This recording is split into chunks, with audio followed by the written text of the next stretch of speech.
आज की क्लास बहुत इंटरेस्टिंग भी है और बहुत इम्पोर्टेंट भी, क्योंकि आज की क्लास में हम ग्रेडियंट पे बात करने वाले हैं। ग्रेडियंट दो या दो से ज्यादा रंगों को मिक्स या ब्लेंड करने का नाम है। वो एक ही कलर के टिंट या शेड हो सकते हैं या मुख्तलिफ कलर्स हो सकते हैं। अब सवाल ये उठता है कि हम ग्रेडियंट क्यों यूज करते हैं। तो ग्रेडियंट हम अपने ऑब्जेक्ट को 3D लुक देने के लिए यूज करते हैं। हम ग्रेडियंट को यूज करते हुए लाइट या शेडोज क्रिएट करते हैं, जिससे हमारे आर्ट वर्क में रियलिस्टिक लुक आता है। और ग्रेडियंट टूल सिलेक्शन टूल के बाद इलस्ट्रेटर में सबसे ज्यादा यूज होने वाला टूल है, क्योंकि बहुत कम प्रोजेक्ट ऐसे होते हैं जो विदाउट ग्रेडियंट कंप्लीट होते हैं। तो आज की क्लास में हम ग्रेडियंट टूल को देखेंगे, उसके अलावा ग्रेडियंट पैनल को देखेंगे। और ग्रेडियंट पैनल में जब हम आते हैं तो यहाँ हमारे पास 3 तरह के ग्रेडियंट मौजूद हैं, लीनियर ग्रेडियंट, रेडियल ग्रेडियंट और फ्री फॉर्म ग्रेडियंट। तो इन तीनों ग्रेडियंट की डिटेल भी आज ही की क्लास में हम देखने वाले हैं। मैं हूं आपकी टीचर मुबीना बारी और आप देख रहे हैं एफर्ट फॉर सक्सेस। मज़ीद वीडियोस और अपडेट के लिए आप हमारी वेबसाइट विजिट कर सकते हैं। उसके अलावा आप हमें हमारे फेसबुक पेज पर भी फॉलो कर सकते हैं। मैं यहाँ पर एक रेक्टेंगल क्रिएट कर लूंगी। अगर मैं यहाँ पे क्लिक करती हूँ तो यहाँ ग्रेडियंट लिखा आ रहा है और डिफॉल्ट यहाँ पे black and white gradient show हो रहा होता है। अगर मैं यहाँ पे क्लिक करूंगी तो इसमें ग्रेडियंट भी फिल हो जाता है और उसके साथ साथ ग्रेडियंट पैनल ओपन हो जाता है। अगर मैं स्वॉचेस से ग्रेडियंट फिल करूंगी तो पैनल ओपन नहीं होता, इसमें ग्रेडियंट फिल हो जाता है। लेकिन अगर मैं ग्रेडियंट टूल पे क्लिक करूं तो सिंगल क्लिक पे कोई भी इफेक्ट नहीं आता, लेकिन अगर डबल क्लिक करती हूँ तो हमारे पास ग्रेडियंट पैनल ओपन हो जाता है, लेकिन इसमें ग्रेडियंट फिल नहीं होता। और ग्रेडियंट फिल करने के लिए हम इस पैनल से ग्रेडियंट को फिल कर सकते हैं। अगर मैं यहाँ पे क्लिक करूंगी तो आप देखें इसमें black and white gradient fill हो गया जो यहाँ पे मौजूद है। उसके बाद हम इसमें कलर सिलेक्ट कर सकते हैं। और अगर मैं सिलेक्शन टूल पे क्लिक करती हूँ तो आप देखें यहाँ जो स्लाइडर आ रहा था वो हाइड हो जाता है। उस स्लाइडर को ओपन करने के लिए अगर मैं ग्रेडियंट टूल पे क्लिक करूंगी तो ये स्लाइडर मेरे पास आ जाता है।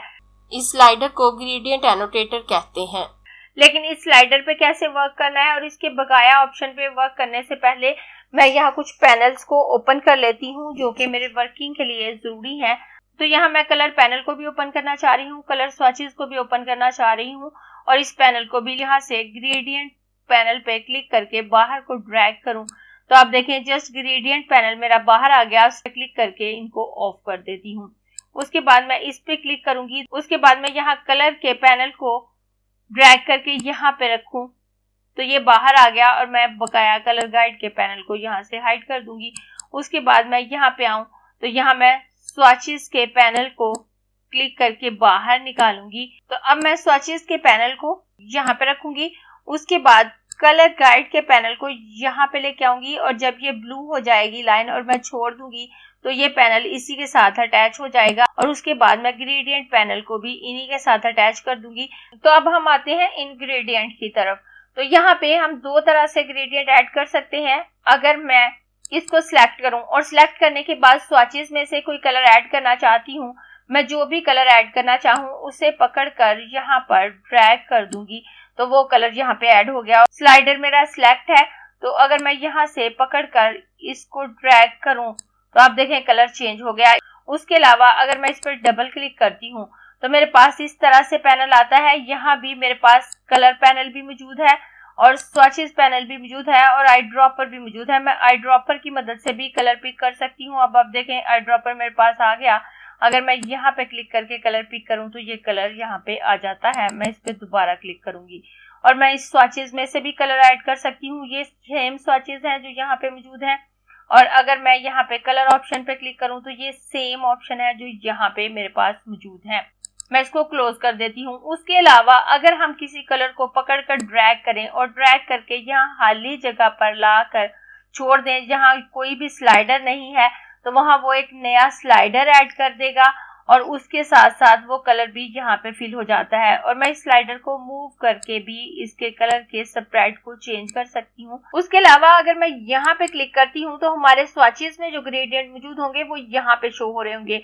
तो अगर इनमें से मैं कोई ग्रेडियंट फिल करना चाहूँ तो मैं कर सकती हूँ। अगर मैं इस पे क्लिक करूँ तो आप देखें ये ट्रांसपेरेंट ग्रेडियंट है तो ये हमारे पास आ गया। अगर मैं यहाँ पे क्लिक करके इस पे क्लिक करूँ तो ये ग्रेडियंट मेरे पास आ जाता है।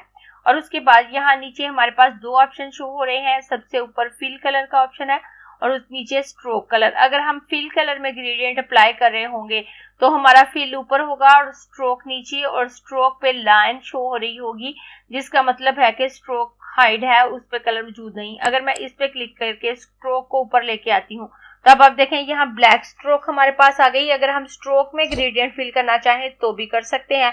फिलहाल हम फिल पे बात करते हैं, उसके बाद स्ट्रोक में भी ग्रेडियंट फिल करके देखेंगे। तो मैं इस पे क्लिक करूंगी और फिल को ही ऊपर ले आती हूँ और यहाँ से ग्रेडियंट कलर को चेंज कर लेती हूँ।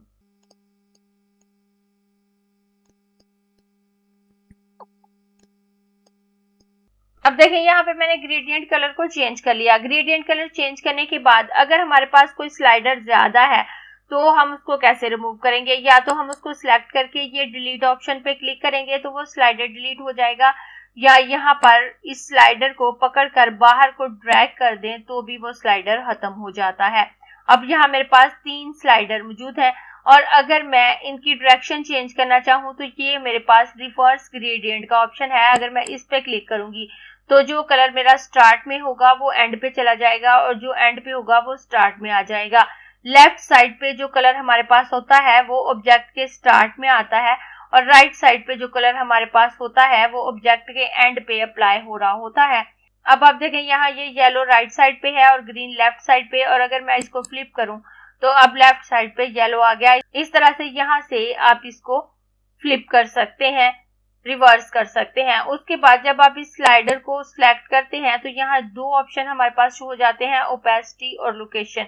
अगर आप किसी कलर की ओपेसिटी कम करते हैं तो जस्ट उसी कलर की ओपेसिटी कम होगी जो स्लाइडर आपने सिलेक्ट किया है। इस वक्त मेरा रेड स्लाइडर सिलेक्ट है तो अगर मैं इस पे क्लिक करूं, क्लिक करके इसकी ओपेसिटी 50% करूं तो आप देखें इसकी ओपेसिटी कम होगी और इस कलर का शेड चेंज हो गया और ये थोड़ा ट्रांसपेरेंट भी हो रहा होता है यहाँ से। और उसके बाद यहाँ पे लोकेशन है।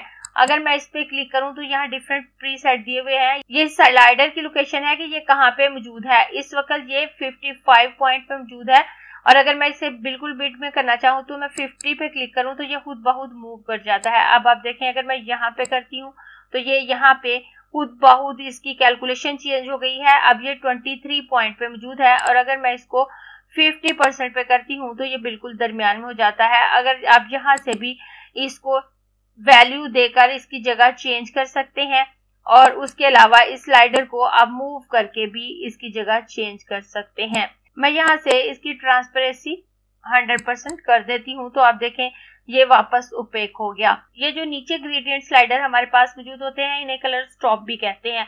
तो कलर स्टॉप से हम डिसाइड करते हैं कि हमने कौन सा कलर किस स्टॉप पे ऐड करना है, और ऊपर जो ग्रेडियंट स्लाइडर मौजूद होते हैं इससे हम डिसाइड कर सकते हैं कि इन दो स्लाइडर के दरमियान, इन दो स्टॉप के दरमियान हमने अपने कलर को किस तरह से सेपरेट करना है। यहाँ से अगर हम इसको दो स्टॉप के दरमियान में रखते हैं तो कलर इक्वली सेपरेट हो रहा होगा, और अगर मैं इसे येलो की तरफ लेके आऊं तो आप देखें येलो का सेपरेट कम हो गया और रेड का सेपरेट ज्यादा हो गया। और अगर मैं इसे रेड की तरफ लेके आती हूँ तो आप देखें रेड का सेपरेट कम हो गया और येलो का सेपरेट ज्यादा हो गया। इसी तरह से मैं इस ग्रीन स्लाइडर को भी मूव करके इसके सेपरेट को चेंज कर सकती हूँ। और अगर मैं इसको सिलेक्ट करती हूँ तो अब ये इन दो स्लाइडर के दरमियान इनकी लोकेशन शो कर रहा होता है। ये इस पूरी ग्रेडियंट बार के दरमियान इसकी पोजीशन शो नहीं कर रहा होता, दो स्टॉप के दरमियान यहाँ पे इसकी पोजीशन शो हो रही होती है। अगर मैं यहाँ पे क्लिक करके इसको 50% करती हूँ तो आप देखें ये बिल्कुल इसके मिड में आ जाता है। इस तरह से यहाँ से आप इन ऑप्शन को यूज कर सकते हैं। उसके बाद हम ऊपर के ऑप्शन की तरफ आते हैं तो यहाँ मुझे ग्रेडियंट की टाइप दी हुई है, लीनियर ग्रेडियंट, रेडियल ग्रेडियंट और फ्री फॉर्म ग्रेडियंट। तो इस वक्त जो ग्रेडियंट हम यूज कर रहे हैं वो लीनियर ग्रेडियंट है। जब हम लीनियर ग्रेडियंट यूज कर रहे होते हैं तो ग्रेडियंट स्ट्रेट लाइन की सूरत में हमारे पास आ रहा होता है, कुछ इस तरह से, जैसे आप इस आर्टवर्क में भी देख सकते हैं कि मैंने इस पैरों में जो कलर फिल किए हैं वो स्ट्रेट लाइन में हमारे पास आ रहे होते हैं। और जब हम रेडियल ग्रेडियंट यूज करते हैं तो कलर दायरों की सूरत में फैल रहा होता है, और जब हम फ्री फॉर्म ग्रेडियंट यूज कर रहे होते हैं तो हम पॉइंट लगाकर अपनी मर्जी से ग्रेडियंट को यूज कर सकते हैं। तो यहाँ मैंने एक स्पैरो की इमेज ली थी और पेन टूल की मदद से उसको ट्रेस करके ये ग्रेडियंट इसमें फिल किए हैं, ताकि एक साथ आप इन तीनों ग्रेडियंट की फिलिंग में फर्क देख सको। तो पहले हम लीनियर ग्रेडियंट की तमाम डिटेल देख लेते हैं, उसके बाद हम रेडियल ग्रेडियंट की तरफ आएंगे। जैसे कि मैंने आपको बताया कि अगर मैं नया स्लाइडर ऐड करना चाहती हूँ और मैं यहाँ पर किसी भी कलर को ड्रैग करूंगी तो नया स्लाइडर ऐड हो जाएगा। अगर मैं इसको पकड़कर यहाँ पर ड्रैग करती हूँ तो ये नया स्लाइडर ऐड हो गया। लेकिन अगर मैं किसी स्लाइडर को कॉपी करना चाहूँ तो मैं पहले अपने कीबोर्ड से ऑल्ट प्रेस करूंगी और उस स्लाइडर को मूव करके वहां पे ले जाऊंगी जहां पे मैंने उसको कॉपी करना है। उसके बाद पहले अपने कीबोर्ड से क्लिक छोड़ूंगी और उसके बाद ऑल्ट बटन छोड़ दूंगी तो उसकी कॉपी आ जाएगी। इस तरह से अगर मैं किसी स्लाइडर की कॉपी लेना चाहूँ तो मैं इजीली ले सकती हूँ। और अगर मैं इसे पकड़कर बाहर को ड्रैग करूँ तो ये स्लाइडर डिलीट हो जाता है, और अगर मैं इसको सिलेक्ट करके यहाँ पे क्लिक करूँ तो ये स्लाइडर डिलीट हो जाता है। उसके बाद यहाँ नीचे स्ट्रोक के लिए ऑप्शन है, तो जब हम स्ट्रोक में ग्रेडियंट फिल करके देखेंगे तो इनको देखेंगे। उसके बाद यहाँ पे एंगल है, तो इस वक्त ये बिल्कुल स्ट्रेट अप्लाई हो रहा है, और अगर मैं यहाँ से इसे कोई एंगल देना चाहूँ तो दे सकती हूँ। अगर मैं 45 डिग्री का एंगल सिलेक्ट करती हूँ तो आप देखें मेरा ग्रेडियंट इस तरह से अप्लाई हो रहा है। और अगर मैं यहाँ से इसे -45 डिग्री का एंगल दूं तो ग्रेडियंट कुछ इस तरह से अप्लाई होगा। जैसे ही ग्रेडियंट फिल करने के बाद मैं सिलेक्शन टूल पे क्लिक करूं या बाहर क्लिक करके सिलेक्शन खत्म कर दूं, दोबारा सिलेक्ट कर लूं, तो इस पे स्लाइडर मौजूद नहीं होता। स्लाइडर को इस पे लाने के लिए मुझे ग्रेडियंट टूल की जरूरत होती है। अगर यहाँ मैं ग्रेडियंट टूल पे क्लिक करती हूँ तो ये स्लाइडर मेरे पास आ जाता है। उसके बाद मैं इसको जिस भी डायरेक्शन में ड्रैग करूंगी वहां से ही वो ग्रेडियंट अप्लाई हो रहा होगा। अगर मैं इसे यहाँ से पकड़कर स्ट्रेट ड्रैग करती हूँ तो ये स्ट्रेट अप्लाई होगा। अगर मैं इसे यहाँ से पकड़कर ड्रैग करती हूँ तो ये यहाँ से ड्रैग होगा। अगर मैं इसे यहाँ से ड्रैग करूँ तो ये यहाँ से ड्रैग होगा। अगर मैं नीचे से ऊपर की तरफ ड्रैग करूँ तो अब आप देखें इसका स्टार्टिंग पॉइंट नीचे है, तो जो लेफ्ट साइड पे कलर है वो यहाँ पे आ रहा होगा। और अगर मैं इसे यहाँ दरमियान में पकड़कर ड्रैग करूँ तो आप देखें स्टार्ट, और ये येलो कलर यहाँ पे आ रहा है, ग्रीन कलर बाहर चला गया क्योंकि हमारा स्लाइडर बाहर है। तो अगर मैं इस ब्लैक पॉइंट से पकड़कर इसे अंदर को ड्रैग करूं तो हमारा स्लाइडर अंदर आ जाता है। लेकिन मैंने यहाँ से ड्रैग किया है तो इससे पहले ये येलो वाला कलर ही आ रहा है। लेकिन अगर मैं यहाँ से ड्रैग करूं और यहाँ पे लाके छोड़ दूं तो इस तमाम एरिया में ग्रीन कलर स्प्रेड होगा और ये यहाँ पे होगा। और यहाँ पे भी मैं स्लाइडर कॉपी भी कर सकती हूँ और उसके अलावा मूव करके इसकी पोजीशन भी चेंज कर सकती हूँ। जैसे आप देखें मैं यहाँ पे भी मूव करके कलर के स्प्रेड को चेंज कर सकती हूँ। और अगर ऑल्ट प्रेस करके मैं इसको यहाँ पे लेके आऊँ तो इसकी कॉपी आ गई, और यहाँ पे क्लिक रखते हुए मैं स्वैचेस से इसके कलर को भी चेंज कर सकती हूँ। आप देख सकते हैं मैं यहाँ से वर्किंग करूँ या इस स्लाइडर से सेम ही इफेक्ट आ रहा होता है। इस तरह से अपनी मर्जी से आप यहाँ पे भी वर्किंग कर सकते हैं और यहाँ से भी। और अगर आपने एक दफा स्लाइडर ड्रैग कर दिया और उसके बाद उसके साइज को बड़ा या छोटा करना चाहें तो ये जो ब्लैक डॉट आपको नजर आ रहा है इसे पकड़कर अगर आप ड्रैग करेंगे तो उसी के मुताबिक कलर स्प्रेड होंगे। आप इसे स्टार्टिंग पॉइंट से भी पकड़कर ड्रैग कर सकते हैं और एंड पॉइंट से भी। उसके बाद अगर मैं स्ट्रोक को सिलेक्ट करती हूँ और स्ट्रोक को सिलेक्ट करने के बाद मैं इसमें ग्रेडियंट फिल करना चाहूँ तो अगर मैं आई ड्रॉपर लेकर यहाँ पे क्लिक करूं तो वही ग्रेडियंट स्ट्रोक के लिए हमारे पास आ जाता है। अब यहाँ पे स्ट्रोक हमारी बहुत ही कम है तो मैं यहाँ से इस स्ट्रोक को ज्यादा करके 40 पिक्सल कर दूंगी और इसकी फिलिंग में व्हाइट कलर फिल कर देती हूँ। उसके बाद यहाँ एडिट ग्रेडियंट लिखा आ रहा है और यहाँ ये 3 एडिटिंग मोड मुझे दिए हुए हैं। अप्लाई ग्रेडियंट विद स्ट्रोक, कि आप स्ट्रोक के साथ साथ इसको अप्लाई करना चाहते हैं। अगर मैं इस पे क्लिक करती हूँ तो ये स्ट्रोक के बिल्कुल साथ साथ अप्लाई होता है। ये बिल्कुल लीनियर अंदाज में कलर आ रहे होते हैं। ये ऊपर और नीचे की लाइन में सेम होते हैं। जैसे यहाँ पे रेड है तो इसी की सेध में यहाँ पे रेड है, यहाँ पे सियान कलर है तो यहाँ भी सियान है, और इस लाइन में ग्रीन कलर अप्लाई हो रहा है। उसके बाद अप्लाई ग्रेडियंट अलोंग स्ट्रोक है। अगर मैं इस पे क्लिक करती हूँ तो हमारा ग्रेडियंट एक साइड से शुरू होते हुए दूसरी साइड पे खत्म होता है। जैसे येलो कलर यहाँ से शुरू हो रहा है, उसके बाद हमारे पास रेड कलर है, उसके बाद सियान, उसके बाद ग्रीन। ये एक साइड से शुरू होते हुए दूसरी साइड पे खत्म हो जाता है। उसके बाद अप्लाई ग्रेडियंट अक्रॉस स्ट्रोक है। अगर मैं इस पे क्लिक करती हूँ तो मेरे तमाम ग्रेडियंट यूं डिफरेंट लाइन की सूरत में अप्लाई हो रहे होते हैं। पहले येलो है, उसके बाद रेड है, उसके बाद सायान है, उसके पास ग्रीन है। तो यहाँ रेड के 2 स्लाइडर हैं। मैं एक स्लाइडर को डिलीट कर देती हूँ ताकि इसका स्प्रेड इक्वल हो जाए और इनको इक्वली स्प्रेड करूँ। और अगर आप इसको रिवर्स करते हैं तो आप इसको रिवर्स कर सकते हैं। वो तमाम ऑप्शन जो आप फिल के लिए यूज कर सकते हैं वो स्ट्रोक के लिए भी यूज कर सकते हैं। जैसे मैं इस स्लाइडर को सिलेक्ट करूं और यहाँ से ड्रैग करके इसमें ब्लू कलर ऐड करूं तो मैं इसमें ब्लू कलर भी ऐड कर सकती हूँ। उसके बाद आप यहाँ कलर ऑप्शन से भी इसका कलर चेंज कर सकते हैं। पहले मैं यहाँ पे क्लिक करूंगी और शो ऑप्शन कर लूंगी ताकि तमाम ऑप्शन आपको शो हो जाए। वैसे कलर स्वाचेस, कलर गाइड और कलर से रिलेटेड तमाम ऑप्शन हम ऑलरेडी देख चुके हैं। अगर आप मेरी पूरी प्लेलिस्ट देखते हुए आ रहे हैं तो आप इनको ऑलरेडी सीख चुके होंगे। तो यहाँ से इस वक्त RGB शो हो रहा है। अगर मैं यहाँ से RGB रखते हुए ही इसके कलर को चेंज करना चाहूँ तो कर सकती हूँ। अगर यहाँ से मैं इसको मैजेंटा कलर की तरफ लेके आऊँ तो आप देखें ये कलर चेंज हो गया। लेकिन अगर मुझे कलर की वैल्यू चेंज करनी है तो मैं यहाँ पे आकर HSB पे आऊंगी। अब मैं इसकी ह्यू चेंज कर सकती हूँ, सैचुरेशन चेंज कर सकती हूँ और ब्राइटनेस चेंज कर सकती हूँ। तो इस वक्त यहाँ पे पिंक है, अगर मैं ब्लू करना चाहूँ तो मैं ह्यू चेंज करूँ तो ये यहाँ पे ब्लू आ गया। और उसके बाद मैं यहाँ से फिल कलर सिलेक्ट करूँ तो यहाँ पे कलर तो मुझे शो हो रहे हैं लेकिन फिल में मौजूद नहीं है, फिल में व्हाइट ही है। अगर मैं यहाँ पे क्लिक करूँ तो यही ग्रेडियंट इसमें आ जाता है। या फिर मैं यहाँ पे नए स्लाइडर ऐड करके कलर चेंज कर सकती हूँ। और अगर मैं स्ट्रोक को यहाँ पर एक्टिव करते हुए यहाँ से डिसेबल कर देती हूँ तो आप देखें स्ट्रोक के ग्रेडियंट खत्म हो गए। उसके अलावा जो ग्रेडियंट आपने यहाँ पर तैयार किया है उसको स्वॉचेस में भी सेव कर सकते हैं। जैसे कि जब हमने स्वॉचेस पैनल पे बात की थी तो मैंने ग्रेडियंट का आपको कहा था कि जब हम ग्रेडियंट पे बात करेंगे तो हम देखेंगे कि हम ग्रेडियंट को कैसे सेव कर सकते हैं। तो अब आप देखें यहाँ से पकड़कर अगर मैं यहाँ पे ड्रैग करूं तो आप देखें ये ग्रेडियंट यहाँ पे ऐड हो गया। इस तरह से इजीली आप किसी भी ग्रेडियंट को यहाँ पे ऐड कर सकते हैं। मेरा ये ऑब्जेक्ट सिलेक्ट है और हम लीनियर ग्रेडियंट पे बात कर रहे हैं। और अगर हम रेडियल ग्रेडियंट यूज करना चाहते हैं और मैं इस पे क्लिक करूं तो वही कलर रेडियल अंदाज में हमारे पास आना शुरू हो जाएंगे।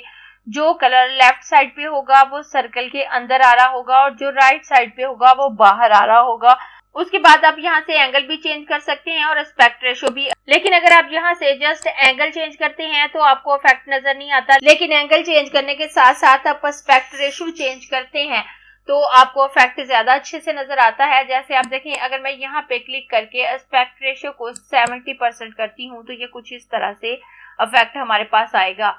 मैं इसे मजीद चेंज करके अगर 30% करूँ, लेकिन अगर मैं यहाँ से इसे 300% करूँ तो इफेक्ट इस तरह से आएगा। इस तरह से आप एस्पेक्ट रेशो चेंज कर सकते हैं, यहाँ से एंगल चेंज कर सकते हैं। तो मैं यहाँ से एंगल 0 कर देती हूँ और एस्पेक्ट रेशो 100% करके इसे नॉर्मल हालत में ले आती हूँ। अगर मैं इस पे क्लिक करूँ तो हमारे पास इस तरह का स्लाइडर आ जाता है। तो ये स्लाइडर थोड़ा सा मुख्तलिफ है उस स्लाइडर से जो लीनियर ग्रेडियंट में हमारे पास आया था।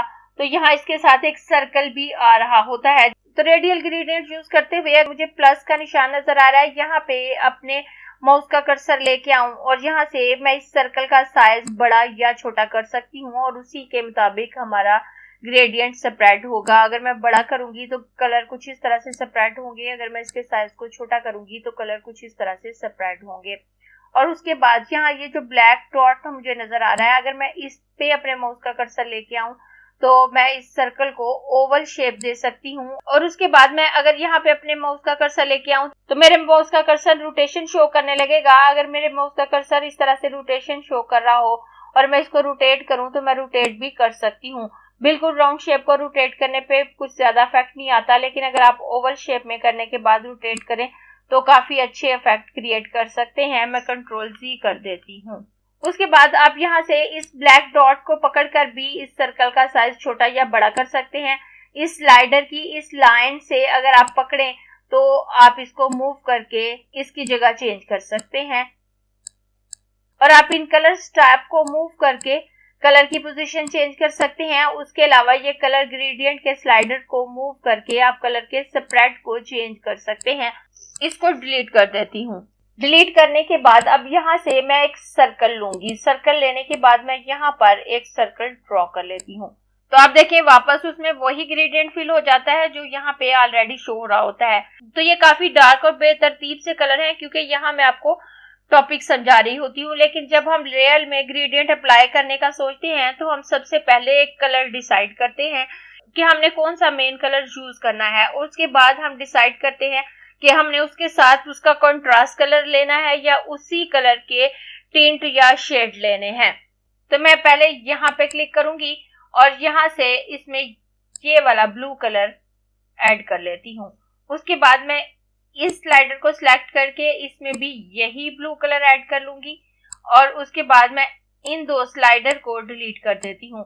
इस तरह से जो कलर हमने लेना होता है पहले हम वो कलर डिसाइड कर लेते हैं, उसके बाद अगर हमने उसका कोई कंट्रास्ट कलर लेना है तो उस कलर को ऐड करते हैं, और अगर हमने उसी कलर के शेड यूज करने हैं या टिंट यूज करने हैं तो हम उनको यूज कर लेते हैं। तो मैं यहाँ ब्लू कलर के शेड यूज करना चाह रही हूँ तो मैं इसको सिलेक्ट करूंगी और यहाँ से इस कलर को थोड़ा सा डार्क कर लेती हूँ। मैं इस कलर को इतना डार्क कर लेती हूँ। इतना डार्क करने के बाद आप देखें ये बिल्कुल सेंटर में आ रहा है, लेकिन मैं इसे सेंटर में नहीं लाना चाह रही, मैं इसे इस जगह पे इसकी हाईलाइट ऐड करना चाह रही हूँ और यहाँ पे शेडो, ताकि मैं इसे स्पायर लुक दे सकूं। तो मैं यहाँ पे क्लिक करूंगी तो मेरे पास ये स्लाइडर आ जाएगा। अब मैं आपको बता चुकी हूँ जो कलर लेफ्ट साइड पे हमारे पास होता है वो स्टार्टिंग पॉइंट पे आ रहा है। अब अगर मैं यहाँ से स्टार्टिंग पॉइंट लेकर इसको ड्रैग करती हूँ कुछ इस तरह से, तो अब मुझे यहाँ पे एक और स्लाइडर चाहिए तो मैं ऑल्ट के साथ इसकी कॉपी ले लूंगी। कॉपी लेने के बाद अब मैं इस स्लाइडर को सिलेक्ट करूंगी और यहाँ से मुझे इसके कलर को थोड़ा सा लाइट करना है तो मैं यहाँ से इसकी सैचुरेशन थोड़ी सी कम कर दूंगी। तो अब देखें ये कुछ इस तरह से इफेक्ट हमारे पास आ रहा है। उसके बाद मैं यहाँ पर एक और सर्कल ड्रॉ कर लेती हूँ। सर्कल ड्रॉ करने के बाद अब देखें उसमें वही कलर फील हो रहे हैं जो हमारे पास पहले थे, लेकिन मुझे इन कलर के शेड को चेंज करना है।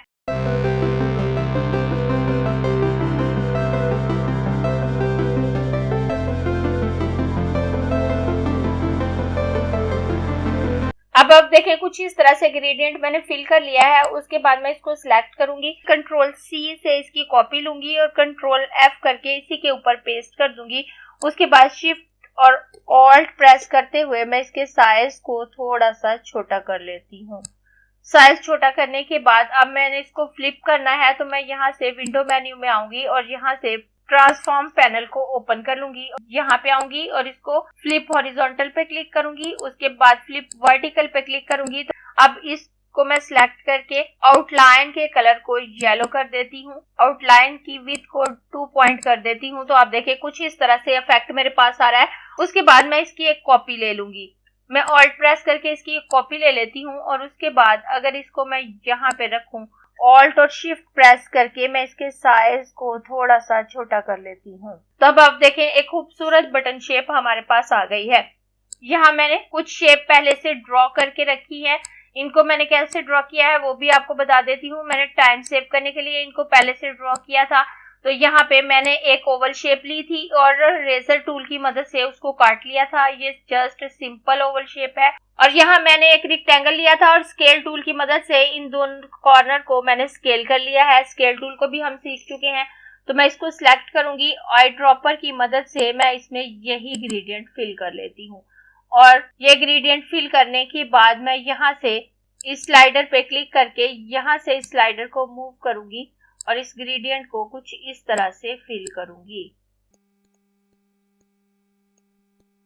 और इस तरह से ग्रेडियंट फिल करने के बाद मैं इसको सिलेक्ट करूंगी और इसमें मैं डार्क ब्लू कलर फिल कर देती हूँ। मैं इसको उठा कर यहाँ पे रखूंगी और यहाँ पे रखने के बाद मैं इन दोनों को सिलेक्ट करके यहाँ से सेंटर अलाइन कर लेती हूँ और उसके बाद मैं इसको सिलेक्ट करके अरेंज ऑप्शन पे आकर सेंड टू बैक कर लूंगी। तो ये कुछ इस तरह से शेप हमारे पास आ जाएगी और उसके बाद मैं इस ओवल शेप को लेकर यहाँ पे सेट कर देती हूँ। यहाँ पे सेट करने के बाद अब मैं इसमें ग्रेडियंट फिल कर लेती हूँ। तो मैं यहाँ से इसमें ये वाला ग्रे ग्रेडियंट फिल कर लूंगी और ग्रेडियंट फिल करने के बाद यहाँ से मैं इसके शेड को थोड़ा सा लाइट कर लेती हूँ और यहाँ से इसके स्ट्रोक कलर को नन कर दूंगी और उसके बाद मैं इसको सिलेक्ट करूंगी। सिलेक्ट करने के बाद कंट्रोल सी से इसकी कॉपी लूंगी, कंट्रोल एफ से इसी के ऊपर पेस्ट करूंगी, ऑल्ट और शिफ्ट प्रेस करके इसके साइज को थोड़ा सा छोटा करूंगी और छोटा करने के बाद इस अंदर वाली कॉपी को मैं फ्लिप कर देती हूँ। मैं यहाँ ट्रांसफॉर्म टूल पे मौजूद हूँ और यहाँ पे आकर फ्लिप हॉरिजॉन्टल और फ्लिप वर्टिकल पे क्लिक कर दूंगी और उसके बाद मैं इसको सिलेक्ट करूंगी और सिलेक्ट करके यहाँ से ग्रुप कर देती हूँ। तो अब आप देखें बिल्कुल एक 3D बॉल हमारे पास आ गया है। अब मैं आऊंगी फ्री फॉर्म ग्रेडियंट की तरफ। तो यहाँ पे मैं एक और सर्कल ड्रॉ कर लेती हूँ। सर्कल ड्रॉ करने के बाद अब मैं यहाँ से फ्री फॉर्म ग्रेडियंट सिलेक्ट करूंगी। तो यहाँ मेरे पास ड्रॉ पॉइंट और लाइंस है। अगर मैं पॉइंट सिलेक्ट करती हूँ तो मैं अपने ऑब्जेक्ट में किसी भी जगह पे पॉइंट लगा सकती हूँ और इसमें डिफरेंट कलर फिल कर सकती हूँ। जैसे आप देखें यहाँ पे पॉइंट ऑलरेडी मौजूद होता है, ये एक पॉइंट मौजूद है। उसके बाद अगर मैं यहाँ पे क्लिक करती हूँ मैं दूसरा पॉइंट लगा सकती हूँ, यहाँ पे क्लिक करके तीसरा पॉइंट लगा सकती हूँ, यहाँ पे अब मैंने डिफरेंट पॉइंट लगा लिए हैं। अब मैं अगर इस पॉइंट को सिलेक्ट करूँ और सिलेक्ट करने के बाद यहाँ से कोई कलर लेती हूँ तो वो कलर यहाँ पे आ गया। उसके बाद अगर मैं इस पर डबल क्लिक करती हूँ तो भी इस तरह से कलर पैनल मेरे पास आ जाता है और यहाँ से मैं डिफरेंट कलर इसमें फिल कर सकती हूँ। उसके बाद अगर मैं इस पॉइंट पे क्लिक करती हूँ और यहाँ पे इस कलर को फिल करूँ, उसके बाद अगर मैं यहाँ पे क्लिक करती हूँ जो ऑलरेडी कलर मौजूद है, अगर मैं यहाँ पे क्लिक करके यहाँ से कलर लेना चाहूँ तो मैं स्लाइडर से भी कलर ले सकती हूँ और कलर का ये ऑप्शन मैं यहाँ से भी यूज कर सकती हूँ, डबल क्लिक करके भी यूज कर सकती हूँ। अब यहाँ पे अगर मैं कलर चेंज करना चाहती हूँ, मैं यहाँ पे कोई कलर शेड लेना चाहूँ, उसके बाद इन स्लाइडर को मूव करके भी मैं चेंजिंग ला सकती हूँ। तो इस तरह से मैं अपनी मर्जी से कलर फिल कर सकती हूँ किसी भी ऑब्जेक्ट में। अगर मैं किसी पॉइंट की ओपेसिटी कम करना चाहूँ तो यहाँ से कर सकती हूँ। यहाँ ये 100% है तो मैं अगर 60% करूँ तो आप देखें यहाँ से ये ट्रांसपेरेंट हो गया।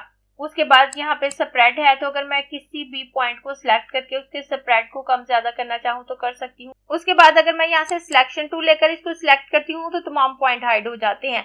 पॉइंट को दोबारा देखने के लिए मैं इस ग्रेडियंट टूल पे क्लिक करूंगी तो पॉइंट वापस शो हो जाते हैं। उसके अलावा जो भी पॉइंट आपका सिलेक्ट है अगर आप उसे डिलीट करना चाहते हैं तो इस डिलीट ऑप्शन पे क्लिक करेंगे तो वो पॉइंट डिलीट हो जाएगा। आप देखें ब्लू पॉइंट डिलीट हो गया और ये कलर कुछ इस तरह से शो हो रहे हैं। अगर मैं इसको सिलेक्ट करती हूँ तो यहाँ मुझे वही कलर शो होगा जो उस पॉइंट में होगा जिसे मैंने सिलेक्ट किया है। और अगर मैं इसको डिलीट करूँ तो आप देखें वो पॉइंट यहाँ से डिलीट हो गया। अगर मैं इसको सिलेक्ट करूँ और डिलीट ऑप्शन पे क्लिक करूँ तो आप देखें ये पॉइंट यहाँ से डिलीट हो गया। इस तरह से मैं इन पॉइंट को डिलीट कर सकती हूँ। और उसके अलावा अगर मैं यहाँ से लाइन सिलेक्ट करती हूँ और लाइन सिलेक्ट करने के बाद अब अगर मैं पॉइंट लगाती हूँ तो आप देखें ये लाइन उसके साथ साथ चल रही होती है, आप देख सकते हैं।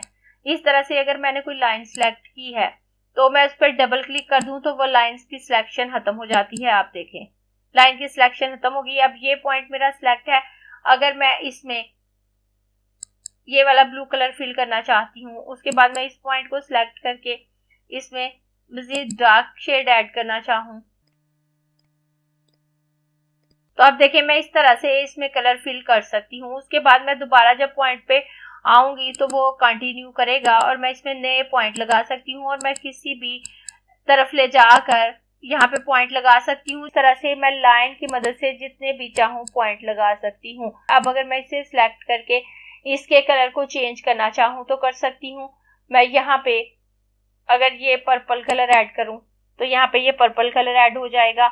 अगर मैं इसको सिलेक्ट करके यहाँ से ये पिंक शेड ऐड करती हूँ तो आप देखें ये कुछ इस तरह से शेड मैं इसमें ऐड कर पा रही हूँ। उसके बाद अगर किसी ऑब्जेक्ट पे आपने ग्रेडियंट अप्लाई किया है और ग्रेडियंट अप्लाई करने के बाद उसका कलर चेंज करना चाहते हैं तो रीकलर आर्टवर्क के ऑप्शन से आप वो भी बड़ी इजीली कर सकते हैं और कंप्लीट ग्रेडियंट का कलर चेंज कर सकते हैं। जैसे अगर मैं इसको सिलेक्ट करूं और रीकलर आर्टवर्क पे क्लिक करूं, इस वक्त जस्ट मेरा ये ब्लू सर्कल सिलेक्ट है, बाहर वाले बॉक्सेस नहीं, और वही कलर मुझे शो हो रहे हैं। और मैं यहाँ से एडिट पे आ जाऊंगी। एडिट पे आने के बाद मैं इस लॉक को क्लोज कर दूंगी तो यहाँ पे अब अगर मैं इसको मूव करूं तो आप देखें उसी प्रोपोर्शन के साथ उसी तरतीब से मेरा कलर चेंज हो रहा है जो मैंने यहाँ पर पहले अप्लाई किया था। और इस तरह से मैं इस कलर को चेंज करके देख सकती हूँ कि कौन सा कलर मुझे अच्छा लगेगा और अगर मुझे चेंज करना है तो मैं इजीली इसको चेंज कर सकती हूँ। और अगर मैं अपने कलर से सेटिस्फाई हूँ तो मैं यहाँ से ओके कर सकती हूँ। उसके बाद अगर मैं यहाँ पैनल मेन्यू पे क्लिक करूँ तो यहाँ मेरे पास एक ही ऑप्शन है, हाइड ऑप्शन। अगर मैं इस पे क्लिक करूंगी तो ये तमाम ऑप्शन हाइड हो जाते हैं। और अगर मैं दोबारा यहाँ पे क्लिक करके शो ऑप्शन कर देती हूँ तो ये तमाम ऑप्शन यहाँ पे शो हो रहे होते हैं। उसके बाद अगर मैं इसको सिलेक्ट करके इसका कलर चेंज करना चाहूँ तो मैं यहाँ पे क्लिक करके दोबारा इसका कलर भी चेंज कर सकती हूँ। मैं यहाँ से अगर इसमें ग्रीन कलर फिल करना चाहूँ तो आप देखें ये ग्रीन हो गया और मैं यहाँ से ओके कर दूंगी। मजीद आइडियाज के लिए अगर आप गूगल पर ग्रेडियंट लिखकर सर्च करें तो यहाँ आपको बहुत से आर्टवर्क नजर आ जाएंगे जिनमें ग्रेडियंट यूज हुआ होगा। आपने इन आर्टवर्क को कॉपी नहीं करना, यहाँ से आइडियाज लेने हैं, प्रैक्टिस करनी है और खुद से कुछ क्रिएटिव बनाने की कोशिश करनी है। उसके अलावा अगर आप टेक्स्ट पे ग्रेडियंट यूज करना चाहें तो आप डायरेक्ट टेक्स्ट पे ग्रेडियंट यूज नहीं कर सकते, और अगर आप उसे एक्सपेंड करते हैं या आउटलाइन में कन्वर्ट करते हैं तो वो एक ऑब्जेक्ट बन जाता है, टेक्स्ट नहीं रहता, और उसके बाद आप उस पे ग्रेडियंट अप्लाई कर सकते हैं। लेकिन उस तरह से अगर आप अपने टेक्स्ट पे ग्रेडियंट अप्लाई करते हैं तो वो एज ए टेक्स्ट एडिटेबल नहीं रहता। तो अपनी नेक्स्ट क्लास में मैं आपको बताऊंगी कि आप किस तरह से अपने टेक्स्ट को एडिटेबल रखते हुए, टेक्स्ट फॉर्म में रखते हुए ग्रेडियंट अप्लाई कर सकते हैं। अगर आपको ये क्लास पसंद आई है तो लाइक कीजिए, अपने दोस्तों के साथ शेयर भी कीजिए ताकि वो भी सीख सके। आप अपने क्वेश्चंस और व्यूज नीचे कमेंट बॉक्स में लिख सकते हैं, और अगर आपने चैनल सब्सक्राइब नहीं किया तो प्लीज सब्सक्राइब कीजिए ताकि आपको आने वाली वीडियोस का नोटिफिकेशन फौरन से मिल सके।